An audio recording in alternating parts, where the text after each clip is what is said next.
Hey, I'm back again this season for last Epoch and I have updated my popcorn blowing up skeletons build. So let's get straight into it.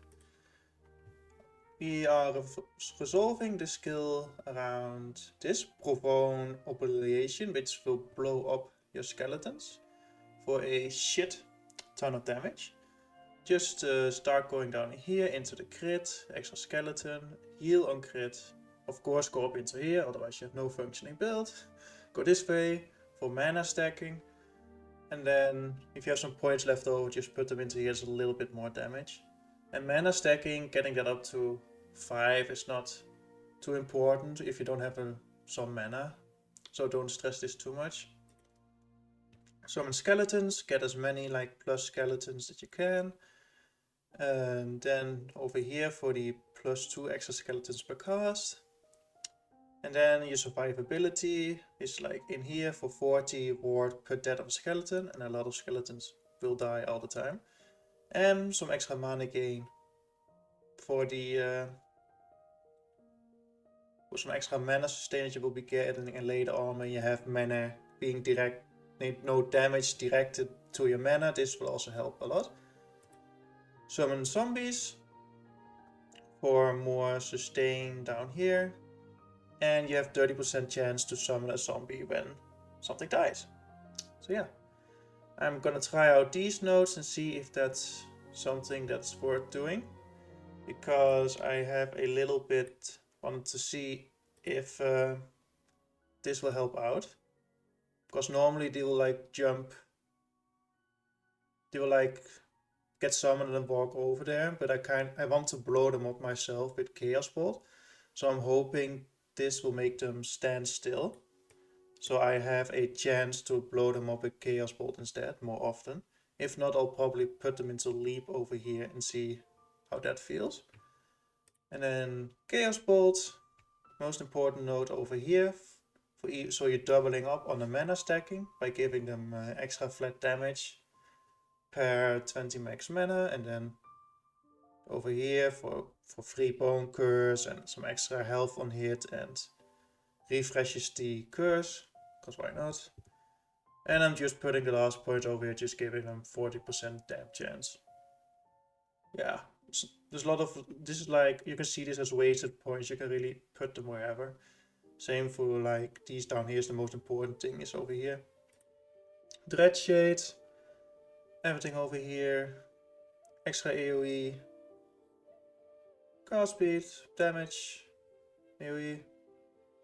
Not sure how relevant this will be because they will be at full health like almost all the time, but you have points left over, so may as well just put them in there. And then some armor fatality, because we have around 20 fatalities, so like an extra 600 armor for yourself and your minions is quite nice. And then we go over to the passives. Just 5 in here. Decay threshold and extra 13% ward on every minion nearby death. And a lot of shit dying, so a lot of ward.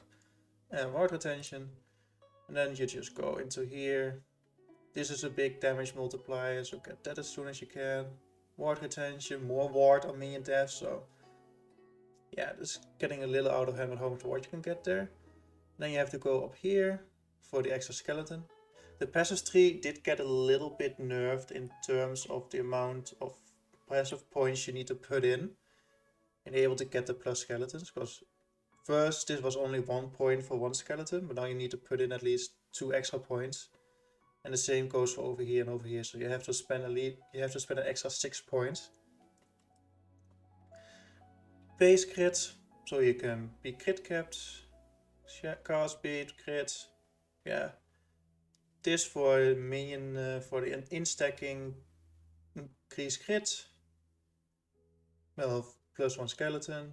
This is important, because we will be getting a lot of minion penetration with our overcapped resistances, so this is an important node. And this is also important to keep your minions alive. And it is a good survivability for yourself, like you could just say goodbye to 10% of all damage just goes to fuck off to a random minion. So yeah, that's just a free 10% damage reduction. And your minions restore 20% health on any minion when a minion dies. And if you blow up like 5 skeletons every 1 to 2 seconds, yeah, they basically just get full health like every second. And then plus the heal every crit they do. And mages have their own heal in the tree as well, right here. So they heal for 30% for every crit they do, and they heal 20% for every minion dead. So they are pretty much, I would say, immortal, since we're also stacking into resistances over here. So I think only one shots and Uber Appraoch will really be able to bring these down. Then we go, and then like I just said in the tree, we have a lot of defenses, because it specifically says here it will take here any minion penetration per overcat resistance. It doesn't specify which overcat resistance.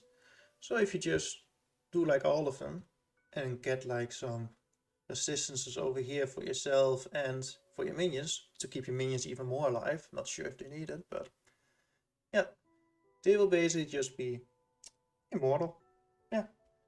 And then for the gear, the entire build kind of revolves around this staff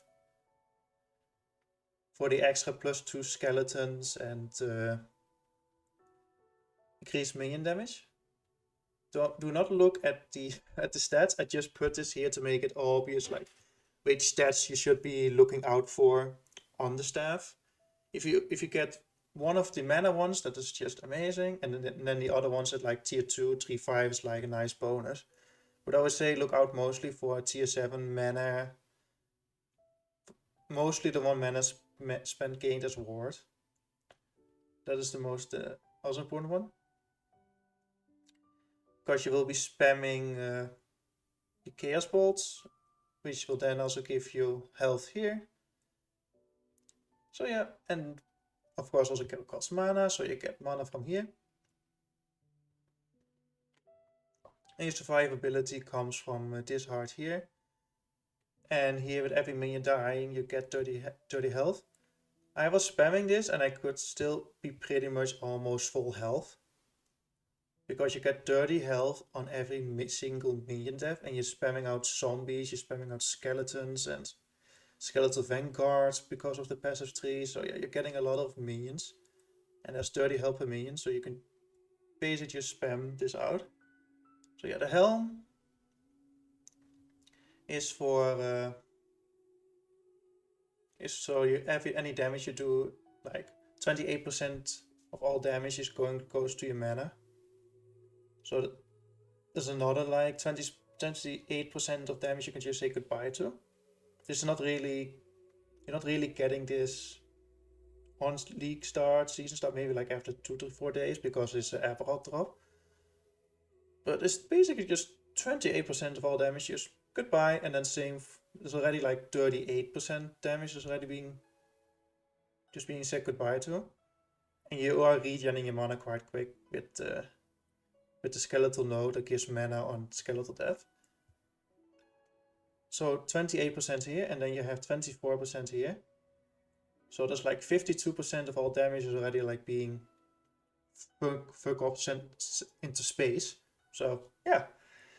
And then death rattle, because every minion crit build wants death rattle. So yeah.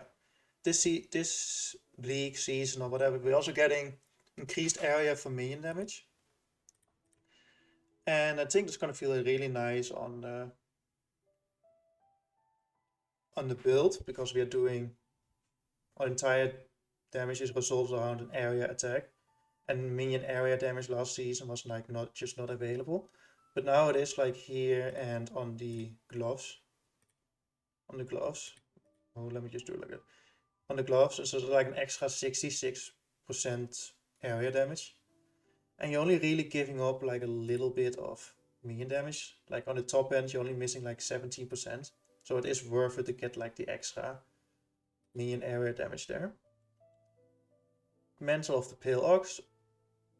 Yeah, this is just like, still, even with the nerf increased health for you and your minions, this is just still overpowered.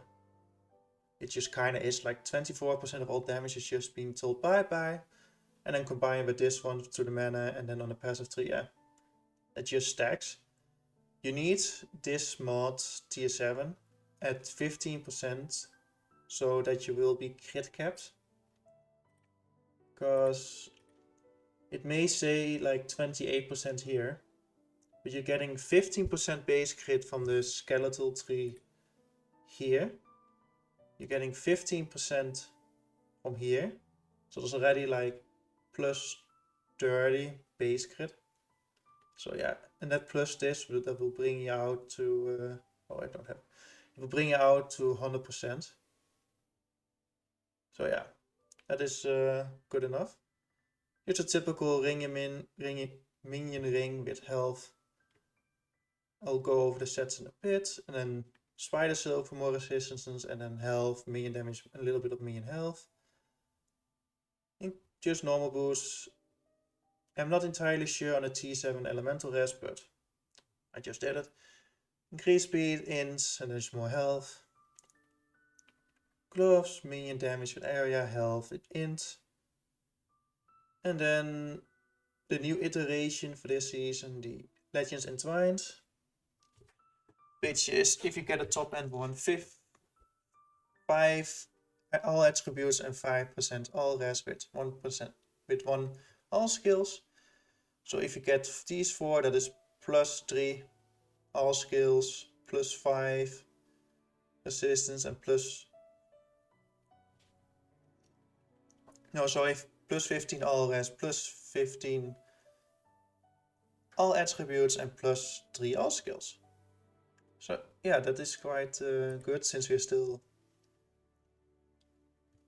resistance overcapping, and nobody's gonna say no to some free stats. So yeah.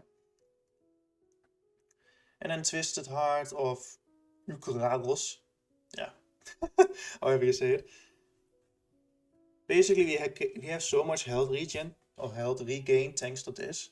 We get so much ward from this. It's just kind of crazy. I think I was running around with like 4,000, 5,000 ward, just constant in the end game. And it will just be better now with the extra ward gain on the tree. So that is just gonna be some extra. And then for the idols, just ward per second with increased health, and then these are just like all minion resistance and resistance for yourself. I did put on a like second wordless mod in that sense, because it's not realistic getting minion resistance with like plus health or plus mana or whatever. That is just not realistic, or it will be like in the millions of gold.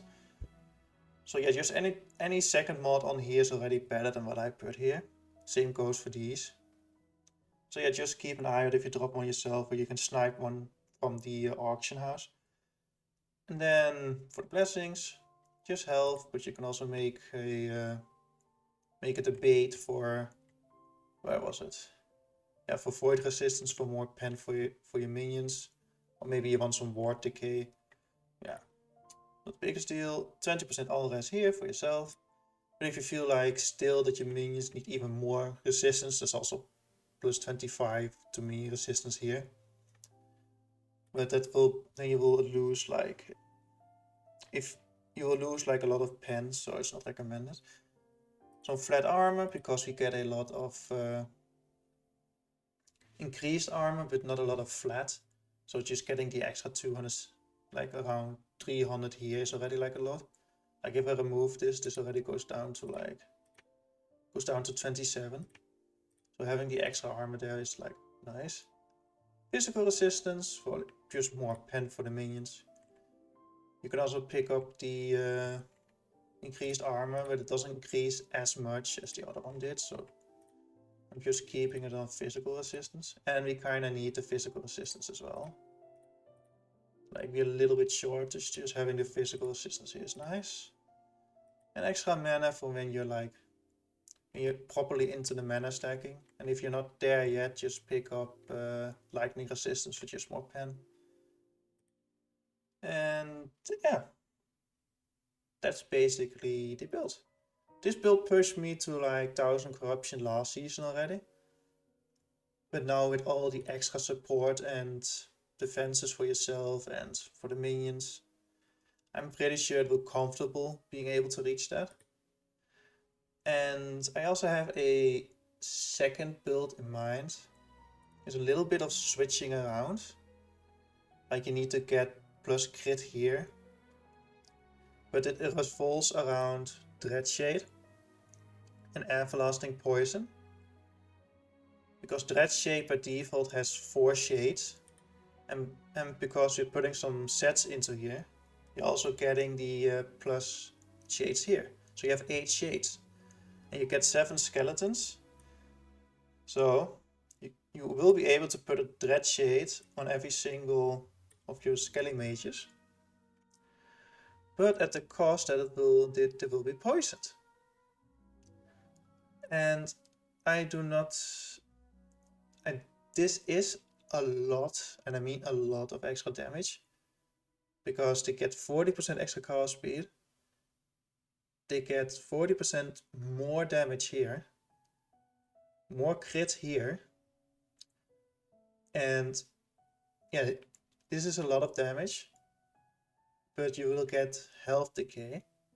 And I feel like this will be a lot more of a hassle than it is worth. But the option is there. I do think you have to resummon the skeletons like every 3 to 5 minutes. And then you have to put a Dreadshade on every single one. So yeah, it's a bit annoying. But the option is there if you want like some uber damage and you don't care about having to resummon them. So yeah, that's the build. I hope you liked it. And if you're gonna season start this, let me know. I'm gonna season start it. I have a good feeling about it. It's gonna go amazingly. But yes, this is Remu, and have a good season start in around a few hours from when I'm recording this. Yeah, have a good one.